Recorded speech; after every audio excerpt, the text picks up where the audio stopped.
უკრაინის პრეზიდენტმა ვოლოდიმირ ზელენსკიმ და გაერთიანებული სამეფოს პრემიერ-მინისტრმა კირ სტარმერმა ერთობლივი სამხედრო წარმოების თაობაზე დამატებით შეთანხმებას მიაღწიეს. ზელენსკის თქმით, ამ სფეროში თანამშრომლობა საშუალებას მისცემს უკრაინას მიიღოს სტაბილური დაფინანსება მნიშვნელოვანი პროექტებისათვის, კერძოდ დრონების წარმოებისათვის. ლიდერებმა შეხვედრაზე რუსეთის წინააღმდეგ ახალი სანქციების დაწესების მნიშვნელობაზეც ისაუბრეს.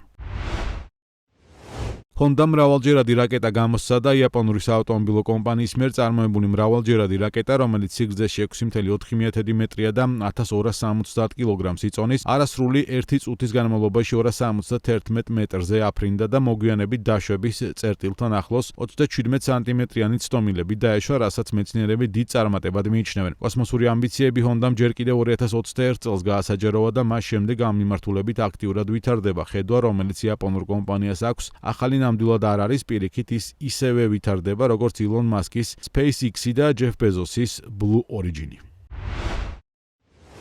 ელექტრომობილების ამერიკული მწარმოებლის Tesla-ს მიერ უპილოტო რობოტაქსის სერვისის დანერგვამ კომპანიის აქციების მკვეთრად გაძვირება განაპირობა, შედეგად Tesla-ს აღმასრულებელი დირექტორისა და მსოფლიოს უმდიდრესი ადამიანის ილონ მასკის ქონება კიდევ უფრო გაიზარდა. ორშაბათს Tesla-ს აქციების ღირებულება დაახლოებით 8%-ით $27 გაძვირდა და სავაჭრო დღის ბოლოს 3 კვირის მაქსიმუმზე $349-ზე დაიხურა. მასკმა, რომელიც Tesla-ს აქციების 13%-ს დამატებით 9%-იან წილს ფლობს, სასამართლო დავების ბონუსის მოლოდინში შაბათს ქონებას $15 მილიარდი შემატა, რაც Forbes-ის რეალურ დროში განახლებად რეიტინგში მილიარდერების მიერ დაფიქსირებული ყველაზე დიდი ზრდა. ბოლო მონაცემებით ილონ მასკის ქონება $423.9 მილიარდ შეადგენს. უკანასკნელი ზრდის შემდეგ მსოფლიოს უმდიდრესმა ადამიანმა უახლოეს მდევართან უპირატესობა $170 მილიარდამდე მეტით გაზარდა. Forbes-ის მონაცემებით მსოფლიოს მეორე უმდიდრესი ადამიანი, ორაკლის თავმჯდომარე ლარი ელისონი 251 მილიარდად შეფასებულ ქონებას ფლობს.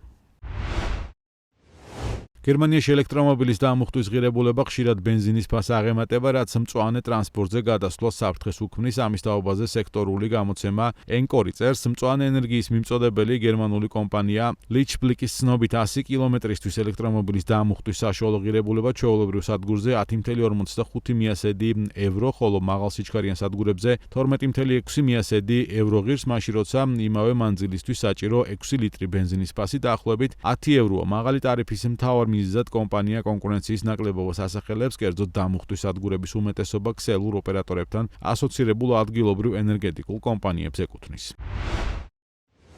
ამერიკული ტრანსნაციონალური ლოგისტიკური კომპანია FedEx-ის დამფუძნებელი ფრედ სმიტი 80 წლის ასაკში გარდაიცვალა. სმიტმა FedEx-ი 1973 წელს დააარსა. ეს მცირე ზომის ამანათებისა და დოკუმენტების სწრაფი მიწოდების პირველი კომპანია გახდა და თავისი სიჩქარით ტრადიციულ ფოსტას გაუსწრო. სმიტმა მთავარი ავიაჰაბისა და რეისების ქსელის გამოყენებით უნიკალური ლოგისტიკური მოდელი შექმნა, ეგრეთ წოდებული hub-and-stock-ის სისტემა მოგვიანებით ინდუსტრიის სტანდარტად იქცა. მუშაობის პირველ დღეებში FedEx მხოლოდ 14 პატარა თვითმფრინავი ჰყავდა და ტვირთს ამერიკის შეერთებული შტატების 25 ქალაქს აწვდიდა.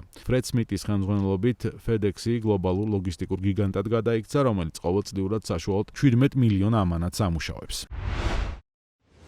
მას შემდეგ, რაც ლაბუბუს შემქმნელ პოპ მარტის აქციებზე დაკვირვება მსოფლიოს ერთ-ერთმა უდიდესმა ამერიკულმა ბანკმა მორგან სტენლიმ შეწყვიტა, ინვესტორებმა უარყოფით სიგნალად შეაფასეს და შედეგად ბოლო 5 დღეში კომპანიის საბაზრო კაპიტალიზაცია 11%-ით შემცირდა. მოკლევადიანი კლების მიუხედავად, მხოლოდ ბოლო 6 თვეში კომპანიის აქციები 175%-ითაა გაძვირებული. კომპანიის ერთი აქცია დღეს დაახლოებით $31 ივაჭრება, მაგრამ ბანკის პროგნოზით ფასის $28-მდე გაზრდა არის პროგნოზირებული. ლაბუბუ უშნო LP-ის ფორმისაა და ის დალუქულ ყუთებში იყიდება, ანუ ადამიანმა, რომელიც ლაბუბუს იყიდის, არ იცის თუ რომელი სათამაშო ამოუვა. ეს ბიზნეს მოდელი სხვათა შორის ცოტა ხნის წინ ჩინეთის სახელმწიფო მედია საშუალება People Daily-მ გააკრიტიკა და მთავრობას რეგულაციების გამკაცრებისკენ უბიძგა.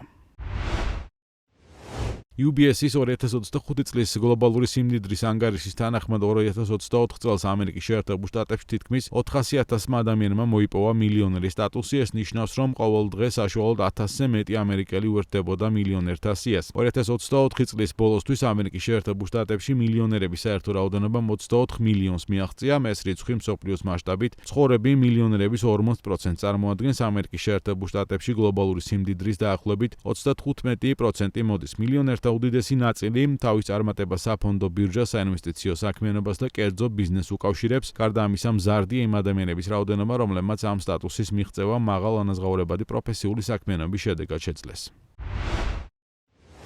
გაერთიანებული სამეფოს მთავრობამ WebGuard Gov.uk-ის დიზაინის შეცვლა და რებრენდინგი გადაწყვიტა, რაც ბრიტანულ გადასახადის განახორციელებს 532,000 ფუნტი სტერლინგი დაუჯდა. ბრიტანული გამოცემა Daily Mail-ის ცნობით, ცვლილებები, რომელიც მომდევნო კვირიდან ამოქმედება, მინიმალურია და რეალურად მხოლოდ WebGuard-ის ძირითადი ფერების შეცვლას და ლოგოს მცირედით კორექტირებას გულისხმობს. ხელისუფლების გადაწყვეტილებას ქვეყანაში უარყოფითად შეხვდნენ, ხოლო საზოგადოების ნაწილმა ეს გადაწყვეტილება საჯარო თანხების ფლანგად შეაფასა.